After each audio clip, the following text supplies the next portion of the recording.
வெயில் காலம் ஸ்டார்ட் ஆயிடுச்சு, நிறைய தண்ணி குடிச்சா உடம்பு நல்லா இருக்குன்னு சொல்லியிருப்பாங்களே உங்ககிட்ட.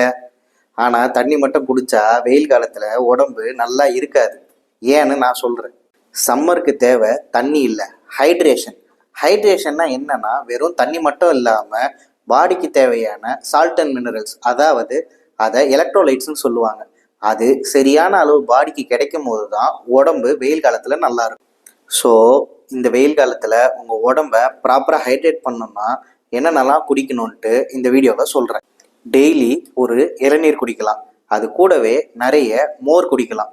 அதுக்கப்புறம் நீங்கள் வெயிலில் சுற்ற போகிறீங்க, இல்லை வெயிலிருந்து சுற்றிட்டு வந்தீங்கன்னா ஒரு டம்ளர் லெமன் ஜூஸில் ஒரு பிஞ்ச் ஆஃப் சால்ட் ஆட் பண்ணி தாராளமாக குடிக்கலாம். இது கூட தர்பூசணி, வெள்ளரிக்காய், கிருணி பழம், இது மூணுத்தையும் ஜூஸாக குடிக்காமல் ஃப்ரூட்ஸாக டெய்லி எடுத்துக்கலாம். இந்த மாதிரி பண்ணிங்கன்னா அடிக்கிற வெயிலில் கூட உங்கள் உடம்பு ஆரோக்கியமாக இருக்கும்.